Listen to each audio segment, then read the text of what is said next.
মা, ও মা, এক কাপ চা দাও না। কি হয়েছে?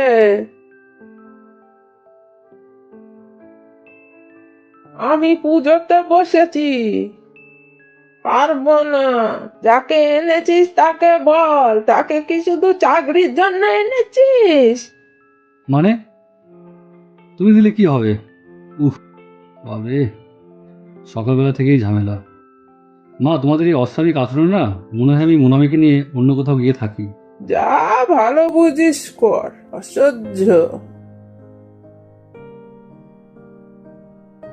কি গো, চা দেবো তোমাকে?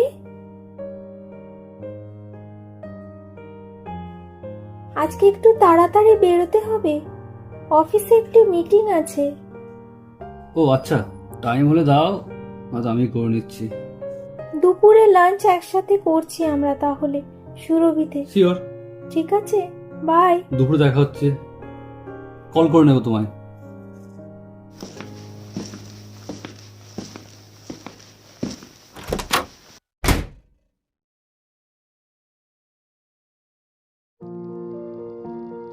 মনামি ও সৌভিক দুটো আলাদা কোম্পানির অফিস এমপ্লয়।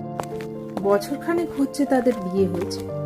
সৌভিকের মা মোনামিকে নিয়ে একটু অপ্রসন্ন থাকে সব সময়। বৌমা ছেলের পছন্দের, নিজে দেখলে বেশ মোটা টাকায় নিতে পারতেন, কিন্তু তা হয়নি। বিয়ের 1 বছর হয়ে গেল, এখনো বংশধর দিল না। বৌমা অফিসে চাকরি করে, তাই ঘরের কাজ শোভা দেবীকেই করতে হয়। নানান অজুহাতে অক্ষুণ্ণ শোভা দেবী তার বৌমার উপরে। মুখটা এমন গম্ভীর কেন?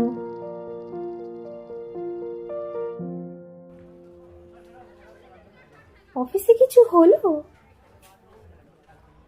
না, তেমন কিছু না। ভাবছি মাকে কি করে বোঝানো যায়। সামান্য কথাতেই তো রেগে যাচ্ছে। সকালে চা চাইলাম, বললো যাকে এনেছিস তাকে বল। কোনো কথা হলো বলো?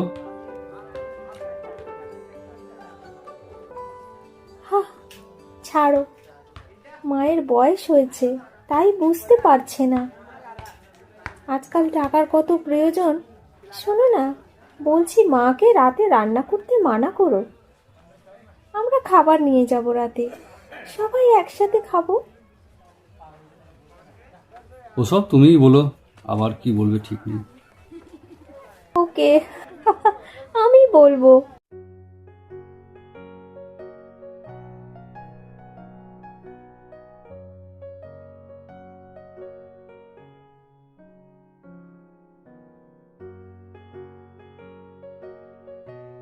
হ্যালো, কি রে?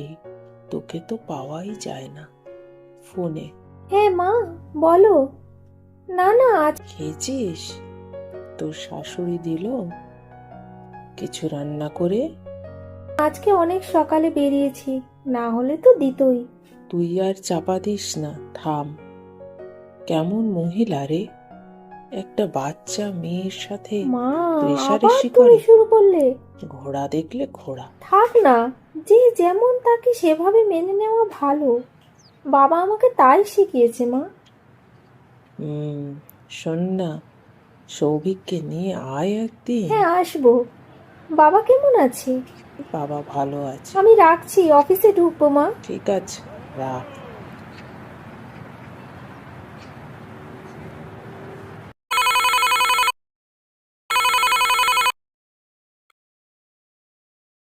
হ্যাঁ মামুনি। হ্যালো, কে? মনা? ও, বলো। তুমি রাতে রান্না করো না, সৌভিক খাবার নিয়ে আসবে। রাতের খাবার কিনে?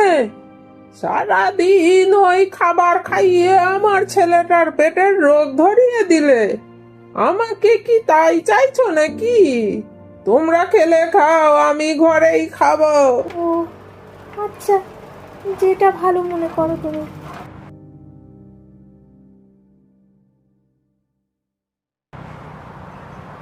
তারপর তারা দুজনে রাতের খাবার নিয়ে বাড়ি ফেরে।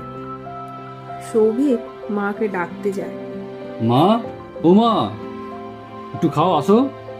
দেখো না, তোমার কোনো সমস্যা হবে না। উফ, জ্বালিয়ে মারলে।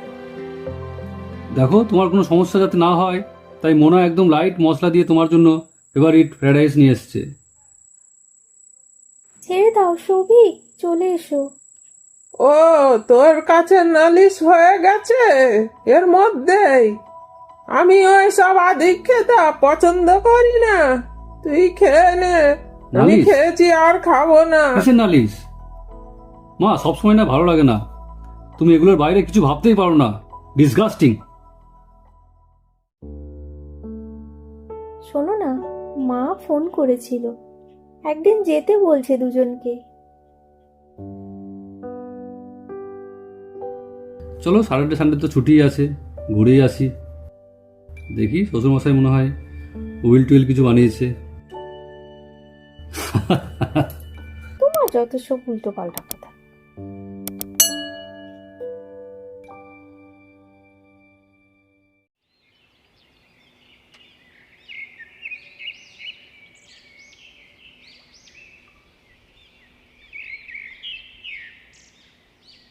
আসছি মা, প্রতিমাকে বলেছি রাতে এসে থাকবে। এসো এসো, ঠিক আছে, অত ভেবে কাম নেই আমাকে নিয়ে। প্রতিমা থাকলেও ভালো, না হলেও ভালো।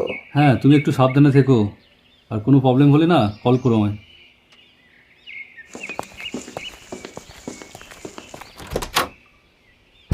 প্রত্যেক মানুষের মনে কিছু আলাদা এক ভূমিকা তৈরি করেছেন ঈশ্বর, সেই সাথে তাদের দৃষ্টিকোণও আলাদা। কোথাও একটু মিলে গেলেও সেটা বদলাতে বেশি সময় লাগে না। সৌভিক ও মনামি পড়াশোনা শিখে চাকরি করেও সমাজের এই ঘোর প্যাচ শিখে উঠতে পারেনি। সত্যি কি তারা বেড়াতে গিয়ে মানসিক শান্তি পাবে? দেখা যাক।